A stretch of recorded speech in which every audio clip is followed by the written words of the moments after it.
Hello बच्चों, welcome back to my channel. कैसे हैं आप सब लोग। बिहार में जो जूनियर अकाउंट क्लर्क की वैकेंसी आई है उसकी प्रिपरेशन आप लोग की हो गई थी। अब आप लोग को प्रैक्टिस सेट आ रहे थे। मैंने पहले भी इस पर वीडियोस डाली हुई हैं, अगर आपने नहीं देखी है तो उसकी एक चैनल पे अलग से प्लेलिस्ट अपलोड है, लिंक मैं डिस्क्रिप्शन में दे दूंगी, देख लीजिएगा। आज की वीडियो में भी ऐसे कुछ इंपॉर्टेंट क्वेश्चन रहेंगे, तो आइए वीडियो को शुरू करते हैं। एक विवरण पत्र जो विस्तृत लागत केंद्र और लागत इकाई प्रदान करता है वह डैश है। A document which provides for the detailed cost center and cost unit is dash. Tender, cost sheet, invoice, profit statement। तो क्वेश्चन में आपसे पूछ रहा है कि जो एक विवरण पत्र किस तरह का स्टेटमेंट है जिससे आपको किसी भी लागत केंद्र जो है, जो कॉस्ट सेंटर होता है, जो या फिर जो कॉस्ट यूनिट्स होती हैं, उनके बारे में पूरी डिटेल इंफॉर्मेशन मिलती है, वो क्या कहलाता है। निविदा कहलाएगा, लागत पत्र, बीजक या फिर लाभ विवरण, टेंडर, कॉस्ट शीट, इनवॉइस या फिर प्रॉफिट स्टेटमेंट। तो वो क्या हो जाता है आपका, वो हो जाएगा लागत पत्र, कॉस्ट शीट। कॉस्ट शीट से आपको उस यूनिट के बारे में कंप्लीट डिटेल मिलती है कि कितनी डायरेक्ट मटेरियल है, कितनी आपकी है प्राइम कॉस्ट आई है, कितना इनडायरेक्ट कॉस्ट आई है, किस अलग अलग जो डिपार्टमेंट होते हैं उसमें कितनी कॉस्ट आई है, कहीं ज्यादा आई है तो कैसे आप उसको कंट्रोल कर सके, पूरी कंप्लीट आपको इन्फॉर्मेशन मिल जाती है। तो यहाँ पर करेक्ट आंसर क्या हो जाएगा आपका, option B, cost sheet. Next question है, प्रत्यक्ष सामग्री को कहा जाता है। Direct material is a dash, fixed cost, variable cost, semi variable cost, semi fixed cost. आप लोग जो कॉस्ट शीट बनाते हैं तो उसमें हम जो प्राइम कॉस्ट निकालते हैं तो प्राइम कॉस्ट में मेनली 3 चीजें रहती हैं। एक हो जाता है डायरेक्ट मटेरियल, फिर हो जाता है डायरेक्ट लेबर, उसके बाद आता है डायरेक्ट एक्सपेंसेस। यानी कि जो डायरेक्ट मटेरियल है हमारा वो क्या है या किस तरह की होती है। जैसे आपने पढ़ा होगा कि लागत कई तरह की होती है, तो उसी में पूछ रहा है जो प्रत्यक्ष सामग्री है यानी कि डायरेक्ट मटेरियल है वो किस तरह की है, उसका नेचर क्या होता है। स्थिर लागत में आएगी, परिवर्तनशील लागत है, अर्ध परिवर्तनशील लागत है या फिर अर्ध स्थिर लागत है। तो वो किस तरह की हो जाती है, वेरिएबल कॉस्ट है, परिवर्तनशील लागत है। यानी कि अगर आप जितना जो टोटल आउटपुट है उसमें चेंजेस करेंगे यानी कि कम होगा तो हमारी जो डायरेक्ट मटेरियल है उसकी कॉस्ट कम आएगी। अगर आपका आउटपुट ज्यादा हो रहा है, आप ज्यादा यूनिट्स को बना रहे हैं, तो आपकी जो टोटल कॉस्ट होगी वो ज्यादा आएगी प्रत्यक्ष सामग्री की। तो वो परिवर्तनशील लागत है, फिक्स्ड नहीं रहती, बदलती रहती है जो उत्पादन आप इकाइयों का कर रहे हैं उसके साथ। तो एक आंसर हो जाएगा ऑप्शन बी। नेक्स्ट क्वेश्चन है, उपकारी लागत निधि का प्रयोग किया जाता है। Job costing used in dash, paper mills, chemical works, printing works, textile mill. तो क्वेश्चन में पूछ रहा है जो आपका जॉब ऑर्डर कॉस्टिंग होती है, आपने पढ़ा होगा कि कॉस्टिंग कई तरह की होती है। तो यहाँ पर जो जॉब कॉस्टिंग होती है उसमें ये रहता है कि जो कार्य किसी विशेष उद्देश्य से किसी विशेष ऑर्डर पर ही करवाए जा रहे होते हैं, स्पेशल ऑर्डर दिया जाता है, वो आता है आपका जॉब कॉस्टिंग में। तो यहाँ पर जो क्वेश्चन कह रहा है कि जो आपके ऑप्शंस दे रखे हैं उसमें हम जॉब ऑर्डर कॉस्टिंग का यूज करते हैं, जॉब कॉस्टिंग का यूज करते हैं। कागज कारखाना, रासायनिक कार्य वाला, मुद्रण कार्य या फिर टेक्सटाइल मिल। तो जो प्रिंटिंग वर्क होता है यानी कि मुद्रण कार्य होता है, जहाँ पर छपाई का काम होता है, जैसे कि कार्ड्स वगैरह प्रिंट करवाए जाते हैं, तो वहां पर जॉब ऑर्डर कॉस्टिंग का ही यूज होगा। क्यों, क्योंकि विशेष ऑर्डर, स्पेशली ऑर्डर देके बनवाया जाता है। आपके घर में किसी की मैरिज होती है तो जब आपको कार्ड्स के लिए प्रिंट करवाने जाते हैं तो एक स्पेशल अपना देते हैं, क्या क्या उसके अंदर आपको लिखवाना है, प्रिंट करवाना है, और जो आपने दिया वो सिर्फ आपके ही यूजफुल के लिए होता है, किसी दूसरे के लिए यूजफुल वो नहीं होगा। या आप कुछ और कस्टमाइजेशन करवा रहे हैं कार्ड में तो वो स्पेशली आपके लिए ही होती हैं, आपके ही ऑर्डर पे होती हैं, तो वहां पर हम यूज करते हैं जॉब ऑर्डर कॉस्टिंग। बाकी जितनी चीजें दे रखी हैं वहां पर हम जो है बाकी और जो उसके मेथड्स है, यूनिट कॉस्टिंग है, प्रोसेस कॉस्टिंग है, उसका यूज करते हैं। एक आंसर हो जाएगा ऑप्शन सी। नेक्स्ट क्वेश्चन है, मूल्य निर्धारण की किस पद्धति के अनुसार मूल्य वर्तमान मूल्यों के करीब होते हैं।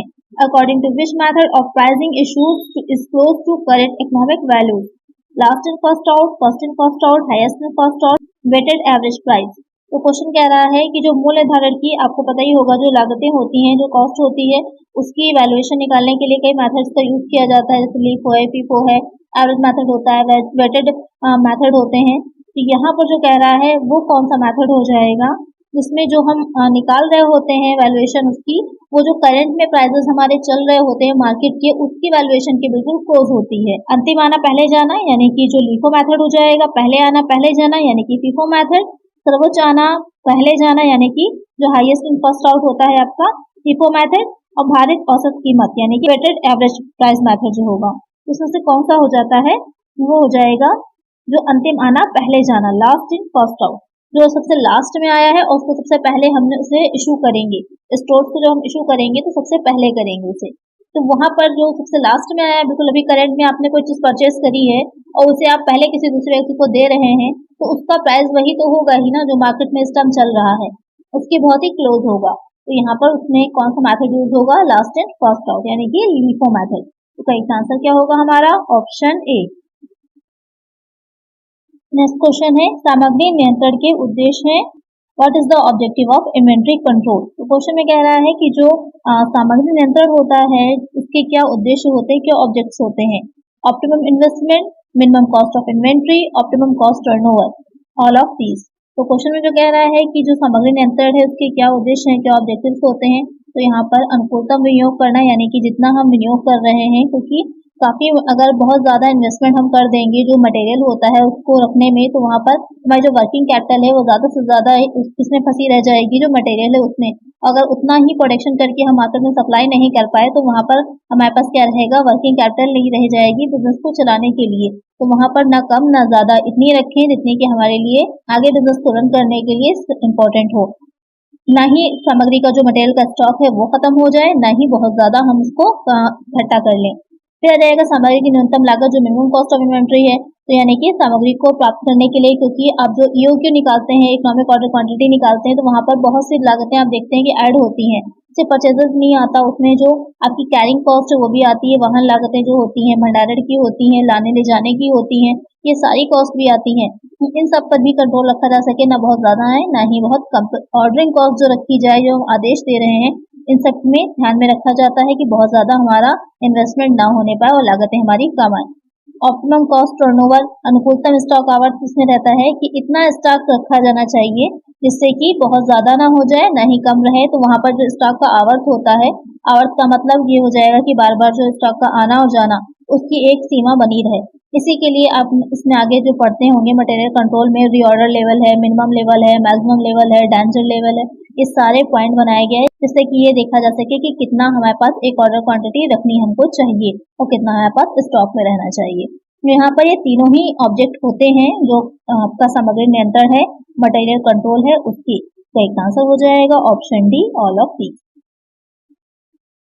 नेक्स्ट क्वेश्चन में आपको एक फॉर्मूला दे रखा है, वो कंप्लीट नहीं है, आपको उसे कंप्लीट करना है। पुनः आदेश स्तर इज इक्वल टू अधिकतम खपत इनटू डैश। यहाँ पर आपको बताना है कि डैश में क्या होगा।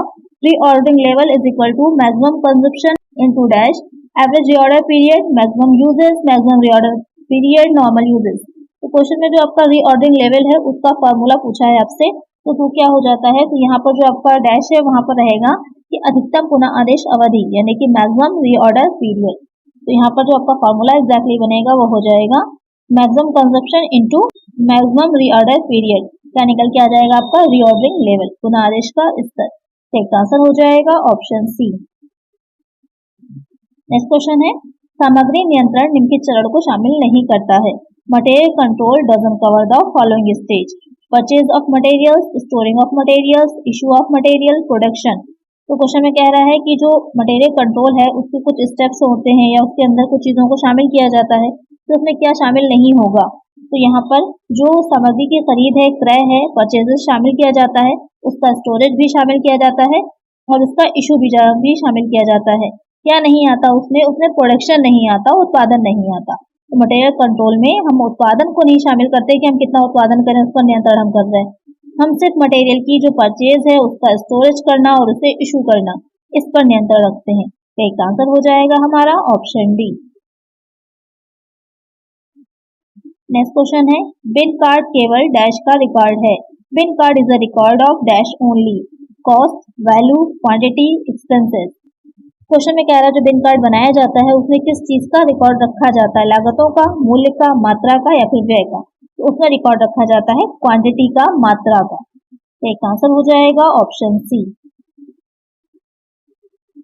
नेक्स्ट क्वेश्चन है, बिन कार्ड का रखरखाव डैश द्वारा किया जाता है। Bin card is maintain by the dash, cost accountant, clerk, store keeper, branch accountant. जो बिन कार्ड है वो कौन उसका रखरखाव मेंटेन करेगा या उसको कौन बनाएगा, ये क्वेश्चन पूछ रहा है आपसे। उसे बनाने का काम होता है स्टोर कीपर का, जिसमें बिन कार्ड जो होगा रखा जाता है, ये कितनी क्वांटिटी में आपके पास मटेरियल है, कितना इशू हुआ है, इन सारी चीजों को। तो इसका आंसर होगा ऑप्शन सी। नेक्स्ट क्वेश्चन है, प्रत्येक प्रक्रिया के लिए औसत इकाई लागत की गणना डैश को डैश से विभाजित करके की जाती है। Average unit cost for each process is calculated by dividing the dash by dash. यहाँ पर आप ध्यान दीजिएगा, यहाँ पर पहले आप प्रक्रिया की बात हो रही है, यानी जो प्रोसेस कॉस्टिंग में हम पर यूनिट निकालते हैं अलग अलग प्रोसेस की, क्योंकि ABC या XYZ कोई भी प्रोसेस का नाम आपका हो सकता है, तो उसमें अलग अलग जो पर यूनिट हम निकालते हैं हर प्रोसेस की, तो उस पर यूनिट को हम कैसे निकालते हैं। आपको याद होगा जब प्रोसेस कॉस्टिंग में हम अकाउंट बनाते हैं तो एक साइड सारे एक्सपेंस हमारे आ जाते हैं, मटेरियल है, लेबर है, वेजेस है, ये सारी चीजें आ जाती हैं। दूसरे साइड हम लोग लिखते हैं जो आपका नॉर्मल वेस्टेज होता है, अब नॉर्मल वेस्टेज होता है, या फिर कुछ आपने सेल किया होता है, वो सारी चीजें लिखते हैं, और साथ ही जो आपको बैलेंस में आउटपुट आता है निकल के, उसके बाद हम उसकी पर यूनिट निकालते हैं। तो पर यूनिट निकालने का फॉर्मूला ही पूछा है आपसे। Total cost and number of units, total cost and number of unit produce, total process cost, number of finish goods, total process cost and number of units in process. थोड़ा सा ध्यान दीजिएगा कि क्वेश्चन पे कि क्या चीज है, किसको किस चीज से डिवाइड किया जाता है, कि कुल लागत इकाइयों की संख्या से, कुल लागत को उत्पादित इकाइयों की संख्या से, कुल प्रक्रिया लागत को तैयार माल की संख्या से, या फिर कुल प्रक्रिया लागत को प्रक्रिया में इकाइयों की संख्या से। तो यहाँ पर हम किसको डिवाइड करके निकालते हैं, तो आ जाएगा जो हमारी टोटल प्रोसेस कॉस्ट आई होती है, जो number of units in process, जो अब नॉर्मल वेस्टेज हुआ होता है, नॉर्मल वेस्टेज हुआ होता है, उन सबको हम निकाल देते हैं। उसके बाद जो हमारी यूनिट्स आती है उससे हम उसको डिवाइड करते हैं। तो यहाँ पर करेक्ट आंसर क्या हो जाएगा, ऑप्शन डी। नेक्स्ट क्वेश्चन है, सभी प्रत्यक्ष लागतों का योग क्या कहलाता है। What is the total of all direct cost known as cost of production, cost of sales, prime cost, work cost. जो क्वेश्चन में कह रहा है कि जितनी भी जो आपकी डायरेक्ट कॉस्ट होती हैं उसको जब आप टोटल करते हैं तो क्या आता है। तो मैंने अभी पहले भी आपको समझाया कि जो आपका प्राइम कॉस्ट होती है, जो आपकी प्रधान लागत जिसे बोला जाता है, प्रमुख लागत बोला जाता है, उसमें जो होती है वो डायरेक्ट सारी होती है, चाहे वो डायरेक्ट मटेरियल हो, चाहे एक्सपेंसेस हो, चाहे लेबर हो। तो यहाँ पर कौन सी हो जाएगी, वो जो टोटल आएगा डायरेक्ट कॉस्ट का वो हो जाएगा प्राइम कॉस्ट। एक आंसर हो जाएगा ऑप्शन सी। और जितनी भी अप्रत्यक्ष आपकी सामग्री हो, व्यय हो या फिर लेबर हो, वो सब आपके ओवरहेड्स में जाता है, वो अलग अलग हो जाएगा, आपका फैक्ट्री है, ऑफिस है, इन सब में जाएगा। यहाँ पर एक आंसर है ऑप्शन सी। नेक्स्ट क्वेश्चन है, कंपनी बंद होने पर भी कितनी लागत चुकानी होगी। What cost will be payable if even if the company is closed. Cost of shutdown, cost of the historical record, cost of some imputed cost. Question में कह रहा है कि जब कंपनी को बंद करा जा रहा होता है या कंपनी क्लोज हो रही होती है तब भी कुछ कॉस्ट हमें पे करनी पड़ती है, तो वो कौन सी कॉस्ट कहलाती है। बंद करने की लागत, ऐतिहासिक रिकॉर्ड की लागत, डूबने की लागत, या फिर आरोपित लागत। वो कौन सी हो जाती है, वो हो जाती है शटडाउन। जब भी कोई कंपनी या किसी जो फैक्ट्री है या कोई मिल है या कोई एंटरप्राइज है उसको बंद किया जा रहा है तो उसे कहते हैं शट डाउन करना। वो आपको कुछ समय के लिए भी हो सकता है, परमानेंट भी हो सकता है, वो डिपेंड करता है कि क्या सिचुएशंस हैं। तो उसको जो बंद कर रहे होते हैं, जो उसकी कॉस्ट आती है वो हो जाती है कॉस्ट ऑफ शट डाउन या फिर बंद करने की लागत। एक आंसर हो जाएगा ऑप्शन ए। नेक्स्ट क्वेश्चन है, लागत और लागत लेखांकन डैश है। Costing and cost accounting are dash, not the same, one and the same, not related at all, none of these. तो कभी कभी कंफ्यूज होते हैं हम लोग कि कॉस्टिंग और कॉस्ट अकाउंटिंग में क्या डिफरेंस होता है। बहुत ही छोटी सी चीजें हैं लेकिन क्या होता है ध्यान में नहीं रहती, वहीं पर आंसर हमारा गलत हो जाता है। तो यहाँ पर एक लागत होती है, लागत अंकन होता है, लागत लेखांकन होता है और लागत लेखाशास्त्र होता है। कई तरह की चीजें होती हैं, cost, costing, cost accounting, cost accountancy, ये चार तरह की चीजें होती है। एग्जाम में कोई भी पूछ सकता है, तो उनकी डिफिनेशन और क्या होता है ध्यान में रखिएगा आप लोग। तो क्वेश्चन में जो कह रहा है आपका कि लागत और लागत लेखांकन क्या है, समान है, समान नहीं है, बिल्कुल संबंधित नहीं है, या फिर इनमें से कोई नहीं। तो क्या हो जाएगा कि लागत और लागत लेखांकन समान नहीं है, दोनों अलग अलग हैं।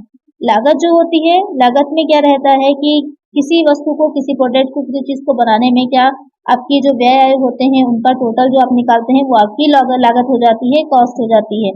आप इस तरह से कह सकते हैं कि एक किसी वस्तु पर दिया गया जो वास्तविक व्यय होता है वो हो जाएगा।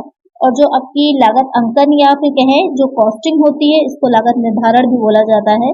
तो इसमें क्या रहेगा कि एक तकनीकी होती है, एक टेक्निक होती है, एक प्रोसेस होती है जिससे कि लागतों को निर्धारित किया जाता है, लागतों को डिसाइड किया जाता है कि कितनी लागतें आई हैं, वो हो जाता है आपका लागत अंकन या फिर कॉस्टिंग। अब इसमें कौन सी चीजें आ जाती हैं, तो इसमें आ जाता है कि जितने भी एक्सपेंसेस किए गए हैं उनका एक्यूमुलेशन किया जाता है, संग्रह होगा, उसका उनको क्लासिफाई किया जाता है, वर्गीकृत किया जाएगा कि फिक्स्ड हैं, वेरिएबल हैं, सेमी वेरिएबल हैं, किस तरह के हैं, उनका एनालिसिस किया जाता है। उसके बाद अलग अलग जो डिपार्टमेंट्स होते हैं, किस डिपार्टमेंट के कौन से एक्सपेंसेस हैं, और शीट में आप लोग करते हैं ना, अलग अलग करते हैं कि ये फैक्ट्री से रिलेटेड है, ये ऑफिस से रिलेटेड है, ये एडमिनिस्ट्रेशन से हो जाएंगे, सबको अलग अलग उसमें दिखाते हैं। और हेड्स में होते तो सब आपके एक्सपेंसेस ही है ना, लेकिन आप अलग अलग करके दिखाते हैं सिर्फ ये देखने के लिए कि कहाँ पर हमारी कितनी कॉस्ट आई है। इससे इन फ्यूचर अगर आप चाहें तो वहां पर कंट्रोल कर सके कि हाँ बहुत ज्यादा आ रही है, कैसे हमें उसे कम करना है। इसलिए वो हो जाता है आपका लागत अंकन या फिर कॉस्टिंग। और उन्हीं लागतों को जो कॉस्ट निकल के आई है, जब आप इंक्रीज करते हैं, आप उसको एक अच्छे रंग से खाते उसके बनाते हैं, लिखते हैं, तो वो आपको हो जाता है लागत लेखांकन। आई होप अब आपको क्लियर हो गया होगा कि क्या डिफरेंस है इन तीनों के बीच में। तो करेक्ट आंसर होगा यहाँ पर option A, costing and cost accounting are not the same. Next question है, प्रशासन व्यय अधिकतर dash, administration expenses are mostly dash, semi variable, variable, fixed, none of this. जो यहाँ पर प्रशासनिक व्यय होते हैं वो मोस्टली किस तरह के होते हैं या किस नेचर के होते हैं, उनकी प्रकृति क्या होती है, अर्थपरिवर्तनशील होते हैं, परिवर्तनशील होते हैं, स्थिर होते हैं, इनमें से कोई नहीं। जो एडमिनिस्ट्रेशन एक्सपेंसेस होते हैं वो मोस्टली क्या हो जाएंगे, स्थिर होते हैं, फिक्स्ड होते हैं। एक आंसर हो जाएगा ऑप्शन सी कि एडमिनिस्ट्रेशन पे आपको एक्सपेंसेस कितने करने हैं, तो आपकी जो टोटल आउटपुट है आप कर रहे हैं, आप चाहे 500 यूनिट्स बना रहे हो चाहे 5000 यूनिट्स बना रहे हो, आपको पता होता है इतना एक्सपेंसेस आपको एडमिनिस्ट्रेशन पे अपने करना ही है, इसलिए वो फिक्स्ड हो जाएगा। एक आंसर होगा ऑप्शन सी। नेक्स्ट क्वेश्चन है, असामान्य लागत है dash, abnormal cost is dash, uncontrollable, controllable, fixed, none of these। यानी कि कह रहा है जो असामान्य लागतें होती है, abnormal cost होती है, वो अनियंत्रित होती है, नियंत्रणीय होती है, स्थिर होती है, इनमें से कोई नहीं। तो यहाँ पर जो आपकी अब नॉर्मल होती है, जो नॉर्मल वेस्टेज हो रहा है, नॉर्मल कॉस्ट आ रही है किसी पर, तो उस पर आप कंट्रोल कर सकते हैं। लेकिन जो अब नॉर्मल कॉस्ट होती है, अब नॉर्मल वेस्टेज होता है, असामान्य क्षय होता है, उस पर आप कंट्रोल नहीं कर सकते, तो वो क्या हो जाता है, अनकंट्रोलेबल होता है, अनियंत्रित होता है। तो यहाँ पर एक आंसर हो जाएगा ऑप्शन ए। कम से कम कितने व्यक्ति मिलकर उत्पादक कंपनी के सम्मेलन के लिए आवेदन कर सकते हैं? What is the minimum number of persons together who can apply for incorporation of producer company? 5, 10, 15, 20। Question में कह रहा है कि एक जो प्रोड्यूसर कंपनी होती है उस कंपनी के सम्मेलन के लिए, इनकॉर्पोरेशन के लिए मिनिमम कितने व्यक्तियों की जरूरत होती है, कितने पर्सन होने चाहिए? तो वो हो जाएगा 10। किसी भी प्रोड्यूसर कंपनी जो उत्पादक कंपनी होती है उसके लिए जो मिनिमम पर्सन होते हैं वो हो जाते हैं 10। एक आंसर हो जाएगा ऑप्शन बी। नेक्स्ट क्वेश्चन, प्रवर्तक का क्या अधिकार है? What are the rights of the promoter? Right to receive preliminary expenses, right to receive proportionate amount from co promoters, right to get remuneration, all of these. उसमें कह रहा है कि प्रवर्तक जो होते हैं, प्रमोटर्स जो होते हैं, प्रमोटर कौन हो जाएंगे कि जब एक बार नया थॉट आता है किसी कंपनी को बनाने के लिए कि हाँ इस तरह की कंपनी होनी चाहिए, ऐसी कंपनी का गठन करना चाहिए, तो वहां पर जो पहला व्यक्ति होगा जो इन सारे कामों को करता है कंपनी को बनाने से लेकर के उसके जो कार्य शुरू हो जाने तक, जो उसका बिजनेस होगा उसके स्टार्ट हो जाने तक की जो पूरी प्रोसेस होती है जो कोई व्यक्ति करता है वो हो जाता है प्रमोटर। और ये जो प्रोसेस होती है वो क्या कहलाती है? वो हो जाती है प्रमोशन। तो यहाँ पर जो प्रवर्तक होगा उसके क्या राइट होते हैं? तो उसके राइट में हो जाएगा कि प्रारंभ लेने का अधिकार, सह प्रवर्तकों से अनुपातिक राशि प्राप्त करने का, पारिश्रमिक पाने का, इनमें से सभी से सारे ही राइट्स होते हैं कि जो भी एक्सपेंसेस उसने कंपनी के बनाने में, उसके इनकॉर्पोरेशन में किए होते हैं, तो वो सारे एक्सपेंसेस क्या हो जाते हैं जो कि कंपनी के शुरू करने से पहले के होते हैं, प्रीलिमिनरी एक्सपेंसेस हो जाते हैं, उनको लेने का भी राइट होता है। जो अगर अकेला नहीं था प्रवर्तन में, प्रमोशन में, और साथ में और प्रमोटर्स भी थे, तो जो भी रिम्यूनरेशन उनको मिला है या जो भी उनको प्रॉफिट मिला उसमें से भी एक उसका शेयर होता है, तो उस शेयर को लेने का राइट भी होगा और रिम्यूनरेशन लेने का राइट भी होगा। तो ये तीनों ही राइट्स हो जाते हैं। तो करेक्ट आंसर यहाँ पर होगा option D, all of these. Next question है, निर्गमन के संबंध में रजिस्ट्रार का कर्तव्य नहीं है। It is not the duty of the registrar in connection with the incorporation charging A reasonable fee, receipt, taking the memorandum of association and article of association, taking the attestation of signatures। Question में कह रहा है कि जो registrar होता है, जो company का इनकॉर्पोरेशन होता है, वो रजिस्टर्ड कार्यालय में उसके होता है, जिस भी प्रदेश में, जिस भी जो है स्टेट में होगा वहां पर होता है। तो उसका जो रजिस्ट्रार होगा उसे उस निर्गमन के संबंध में क्या कर्तव्य उसका नहीं होगा या क्या ड्यूटी उसकी नहीं बनती है। तो यहाँ पर रसीद देना भी होता है कि रसीद भी देता है, और जो उसके पास सीमानी मंत्र नियम होते हैं, मेमोरेंडम ऑफ एसोसिएशन और आर्टिकल ऑफ एसोसिएशन, इन दोनों को भी चेक करना कि वो सही है या नहीं है। और साथ ही जिसमें भी, जो कि आपको पता ही होगा कि जो भाषा सीमा नियम होता है उसका हस्ताक्षर होते हैं, सिग्नेचर्स होते हैं, तो उन सिग्नेचर्स को भी वेरीफाई करना है कि वो सही है या नहीं है। ये सारे काम तो होते हैं, लेकिन उचित शुल्क लेना, चार्जिंग या रीजनेबल फी, ये उसका कर्तव्य नहीं होगा, ड्यूटी उसकी नहीं होती। एक आंसर क्या हो जाएगा? Option A. नेक्स्ट क्वेश्चन है, कंपनी के निगमन प्रमाण पत्र में नहीं होता है। The certificate of incorporation of the company doesn't contain full name of the company, liability of the members of the company, seal of the office of the registrar, signature of company secretary। Question में कह रहा है कि जो company के निगमन का प्रमाण पत्र होता है, यहाँ कंपनी इनकॉर्पोरेट हो गई है, उसको एक सर्टिफिकेट दिया जाता है, तो उस सर्टिफिकेट पे क्या चीज नहीं होती है? कंपनी का पूरा नाम कंपनी का जरूर होगा, क्योंकि उसी के नाम पर तो इश्यू होगा सर्टिफिकेट। कंपनी के सदस्यों का दायित्व, लाइबिलिटीज जो होती है मेंबर की, वो भी रहेगी। रजिस्ट्रार के कार्यालय की मोहर भी होती है, क्योंकि उस मोहर के साथ ही तो कंपनी रजिस्टर्ड होती है। लेकिन यहाँ पर जो कंपनी सचिव के हस्ताक्षर है वो नहीं होते उसके ऊपर। तो इसका आंसर क्या होगा? Option D. Next question, company के निर्गमन के संदर्भ में व्यक्ति नहीं है। In relation to the incorporation of a company, a person is not natural force, artificial, judicial person, a minor, all these. Question में क्या कह रहा है कि जब हम कंपनी का निर्गमन हो रहा होता है, इनकॉर्पोरेशन हो रहा होता है, वहां पर एक व्यक्ति जो होता है वो क्या नहीं होगा? प्राकृतिक शक्ति भी होता है, और कहते हैं वैधानिक व्यक्ति भी होगा। अव्यस्त व्यक्ति नहीं हो सकता, क्योंकि जो है एक अव्यस्त जो होगा वो कंपनी का जो कंपनी का निर्माण होता है उसमें किसी अव्यस्त के वो नहीं हो सकते, माइनर नहीं हो सकता, ऐसे के अबव ही होना चाहिए कि एक तरह का कॉन्ट्रैक्ट होता है, और किसी कॉन्ट्रैक्ट को करने के लिए किसी भी जो पर्सन होता है उसकी एज कम से कम 18 या 18 अबव होनी चाहिए, 18 के अंडर नहीं हो सकती। यहाँ पर वो अव्यस्त नहीं हो सकता। तो एक आंसर होगा ऑप्शन सी। नेक्स्ट क्वेश्चन है, पब्लिक कंपनी के निगमन के लिए पार्षद सीमा नियम पर हस्ताक्षरों की संख्या होनी चाहिए। The number of signature to the memorandum of association for the incorporation of a public company should be 10, 9, 8, 7।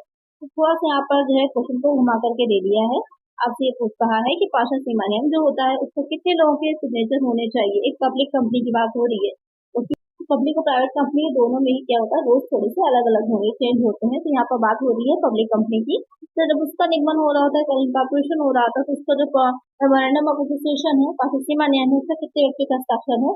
तो यहाँ पर कहने का मतलब यही है, समझ लीजिए कि जितने भी उसके सदस्य होते हैं, जो मिनिमम नंबर ऑफ मेंबर्स होने चाहिए उस कंपनी को बनाने के लिए, किसी पब्लिक कंपनी को बनाने के लिए, उन सबके सिग्नेचर होते हैं। तो कम से कम 7 व्यक्ति होते हैं ना, मिनिमम जो 7 होते हैं, अधिकतम की मैक्सिमम लिमिट तो डिसाइड नहीं है पब्लिक कंपनी के लिए। तो यहाँ पर एक आंसर क्या हो जाएगा? Option D 7। नेक्स्ट क्वेश्चन है, एक व्यक्ति प्राइवेट कंपनी के निगमन के लिए पार्षद सीमा नियम पर हस्ताक्षरकर्ताओं की आवश्यक संख्या होनी चाहिए। For the incorporation of a 1 person private company there should be the required number of signatories to the memorandum of association. Question में कह रहा है कि एक व्यक्ति वाली कंपनी 1 पर्सन कंपनी है, प्राइवेट कंपनी है, 1 पर्सन कंपनी है। तो सिंपल सी बात है, 1 पर्सन कंपनी है, तो उसका जो मेमोरेंडम होगा उस पर एक ही व्यक्ति के तो हस्ताक्षर ही होंगे। तो यहाँ पर इसका आंसर क्या हो जाएगा? Option A 1। नेक्स्ट क्वेश्चन, प्रवर्तक में नहीं आते हैं जो, promoter doesn't include the person who form A company, the person who collect necessary material for the company, auditors, the person who obtain the necessary capital for the purpose of formation of the company. Question में कह रहा है कि जो प्रवर्तक होते हैं उसमें किस तरह के व्यक्ति नहीं आते हैं, किन तरह के पर्सन को इंक्लूड नहीं किया जाएगा। कंपनी का निर्माण करते हैं, तो कंपनी का निर्माण तो करते ही है, प्रमोटर्स होते हैं। कंपनी के लिए आवश्यक सामग्री एकत्र करते हैं, मटेरियल वो सारा जो कलेक्ट करते हैं, जिससे कि कंपनी का जो भी बिजनेस होगा वो सही ढंग से चल पाएगा। कंपनी के निर्माण के लिए उद्देश्य से आवश्यक पूंजी प्राप्त करना, तो कैपिटल को भी कलेक्ट करने का काम रहता है प्रमोटर्स का। जिसके लिए अगर पब्लिक कंपनी है तो वो जो है प्रॉस्पेक्टस जारी करता है, अगर पब्लिक कंपनी नहीं है तो वहां पर भी और भी साधन जो होते हैं उनसे कलेक्ट करता है कैपिटल को। अंकेक्षक होते हैं, ऑडिटर जो होता है वो प्रवर्तक नहीं होता, प्रमोटर्स नहीं होते। तो यहाँ पर एक आंसर क्या हो जाएगा? Option C auditor. Next question है, कंपनी के निगमन का प्रभाव है। The effect of incorporation of the company is perpetual succession, common seal, agreement between the company and the members, all of these. Question में कह रहा है कि अगर एक कंपनी का इनकॉर्पोरेशन हो जाता है, उसका निगमन हो जाता है, तो इसका क्या इफेक्ट होता है? ऐसा से कह सकते हैं कि जो कंपनी का किसी कंपनी के निगमन के बाद उस पर क्या प्रभाव पड़ता है या क्या उसका इफेक्ट होता है कि अवच्छिन्न उत्तराधिकार बिल्कुल हो जाता है, कि उसका एक अपना अलग उत्तराधिकार होता है, किसी भी जो है सदस्य के किसी भी मेंबर के आने जाने से कंपनी को कोई इफेक्ट नहीं पड़ता है। किसी भी मेंबर की डेथ हो जाती है या वो छोड़ देता है तो उससे कंपनी पर कोई इफेक्ट नहीं पड़ेगा। सामान्य मुद्रा अपनी इसकी कॉमन सील होती है, क्योंकि एक आर्टिफिशियल पर्सन है कंपनी जो है, उसके अपने हाथ में नहीं होती कि सिग्नेचर करेगी, तो उसके लिए उसके पास अपनी एक कॉमन सील होती है। जिस भी पेपर को सील लगाई जाती है वो कंपनी द्वारा सिग्नेचर पेपर हो जाता है, वो कंपनी की सील द्वारा सिग्नेचर हो जाता है। नेक्स्ट है कंपनी और सदस्यों के मध्य अनुबंध बिल्कुल होता है। जो कंपनी होगी उसके सदस्यों के साथ उसका एक अनुबंध होता है, पहले मैंने बताया था। क्योंकि एक जो कॉन्ट्रैक्ट होता है इसलिए उसकी एज जो है वो 18 अबव होनी चाहिए। तो यहाँ पर एक आंसर होगा option D, all of these. Next question है, इसमें से कौन सा कथन निगमन के पश्चात गलत हो जाएगा? Which of the following sentence is wrong after incorporation? The company becomes a judicial person. The company ceases to exist apart from the members. The member ceases to exist. The company becomes a corporation. के पश्चात क्या प्रभाव होता है या कौन सा कथन इसमें दे रखे हैं वो गलत हो जाता है? तो कंपनी विधिक व्यक्ति बन जाती है, करेक्ट है। कंपनी का सदस्यों से अलग हो जाता है, करेक्ट है। कंपनी निगमित संस्था बन जाती है, ये भी करेक्ट है। सदस्यों का अस्तित्व समाप्त हो जाता है, ये गलत है। सदस्यों का अस्तित्व पृथक हो जाता है, अलग हो जाता है, समाप्त नहीं होता, वो अपने आप में एक अलग अस्तित्व हो जाते हैं और कंपनी का अस्तित्व अलग हो जाएगा। तो सही आंसर यहाँ पे क्या हो जाएगा? Option C. नेक्स्ट क्वेश्चन, निगमन के लिए आवश्यक शुल्क का भुगतान किया जाता है। Required fees are paid for incorporation to the registrar in the public account of Reserve Bank of India, in the public account of State Bank of India, to the tribunal. तो निगमन के लिए जो शुल्क होता है, जो फीस देनी होती है, वो कहाँ पर सबमिट की जाती है, वो कहाँ पर जमा की जाती है? वो जमा की जाती है, डिपॉजिट की जाती है इन the public account of Reserve Bank of India. तो एक आंसर होगा ऑप्शन बी। इससे रिलेटेड एक पहले क्वेश्चन मैंने जो आप लोगों को पूछा था, यहाँ पर इसमें क्या था, जिसका आपको कौन सा ड्यूटी नहीं होती है, तो यही ड्यूटी थी इसकी कि शुल्क लेने वाली, तो वो उसकी ड्यूटी नहीं होती है, तो वो कहाँ पर जो है सबमिट करना होता है, वो रिजर्व बैंक ऑफ इंडिया में डिपॉजिट किया जाता है। तो एक आंसर होगा ऑप्शन बी। ये बहुत ही माइनर से पॉइंट्स हैं जो आप लोग जो है मिस कर जाते हैं, वहीं से क्वेश्चन बन जाता है, आपको कंफ्यूज हो जाते हैं और आंसर आपका गलत हो जाता है। तो उस चीजों को ध्यान में रखा करिए। नेक्स्ट क्वेश्चन है, एक पब्लिक कंपनी रजिस्ट्रेशन के पश्चात after registration of a public company can start its business immediately, can not start its business immediately. To start the business, the permission of the service has to be taken. Permission has to be taken from the tribunal to start the business. Question में कह रहा है कि एक public company के registration के बाद वो क्या कर सकती है? अपना व्यापार फौरन प्रारंभ कर सकती है, अपना व्यापार तुरंत प्रारंभ नहीं कर सकती। व्यापार प्रारंभ करने के लिए सेबी की अनुमति लेनी पड़ती है। व्यापार प्रारंभ करने के लिए अधिकरण से आज्ञा लेनी पड़ती है। तो यहाँ पर इस पॉइंट को अच्छे से ध्यान में रखिएगा कि पहले जो था, एक पब्लिक कंपनी जो थी उसको अपना व्यवसाय, अपना बिजनेस स्टार्ट करने के लिए व्यवसाय प्रारंभ करने का प्रमाण पत्र लेना पड़ता था, सर्टिफिकेट लेना पड़ता था। लेकिन अब जो है कंपनी अधिनियम 2015 की जो संशोधन हुआ था, तो उसमें 2013 की धारा 11 जो थी वो समाप्त कर दी गई है। अब कंपनियों को व्यापार प्रारंभ करने के लिए व्यापार प्रारंभ करने का प्रमाण पत्र सर्टिफिकेट लेने की जरूरत नहीं होती है। तो यहाँ पर करेक्ट आंसर क्या होगा? After registration of a public company can start its business immediately. Correct answer होगा ऑप्शन ए।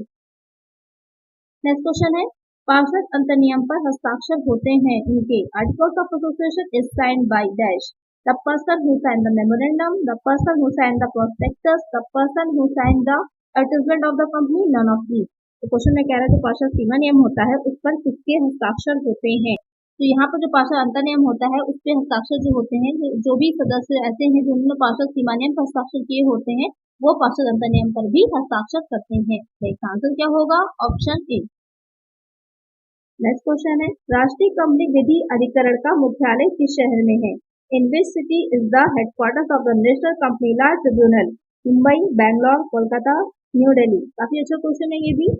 यहाँ पर आप लोग इसका आंसर मुझे कमेंट करिएगा। नेक्स्ट वीडियो जिसको मैं लेकर के आऊंगी तो मैं इसका करेक्ट आंसर आप लोग को बताऊंगी कि इसका हेडक्वार्टर कहाँ है। तो थोड़ा सा आप लोग मुझे इसका कमेंट करके बताइएगा कि करेक्ट आंसर क्या है।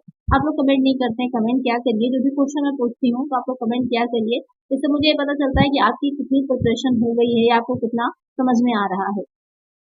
नेक्स्ट क्वेश्चन लेते हैं, राष्ट्रीय कंपनी विधि अधिकरण की स्थापना किस वर्ष में हुई? In which year the national company law tribunal was established? 2013, 2015, 2016, 2020। तो यहाँ पर क्वेश्चन में कह रहा है जो राष्ट्रीय कंपनी विधि अधिकरण है, जो कि आपका कंपनी लॉ ट्रिब्यूनल है, तो वो कब स्टैब्लिश हुआ था, किस ईयर में स्टैब्लिश हुआ था? तो वो हुआ था 2016 में। तो इसका आंसर क्या हो जाएगा? Option C. नेक्स्ट क्वेश्चन है, राष्ट्रीय कंपनी विधि अधिकरण के निर्णयों के विरुद्ध कहाँ अपील की जाती है? Where are appeals made against the decisions of the National Company Law Tribunal? In the High Court, in the Special Court, SEBI, in the National Company Law Appellate Tribunal. Question में कह रहा है कि यहाँ पर कोई भी ऐसा डिसीजन जो कि दिया है राष्ट्रीय कंपनी विधि अधिकरण ने, तो उसके अगेंस्ट जा सकते हैं, कहाँ पर अपील कर सकते हैं? तो वो हो जाएगा option D, in the national company law appellate tribunal में आप अपील कर सकते हैं। तो इसका आंसर होगा ऑप्शन डी। नेक्स्ट क्वेश्चन है, कंपनी के समापन की दशा में निम्न में से सबसे पहले किन ऋणदाताओं की राशि लौटाई जाएगी?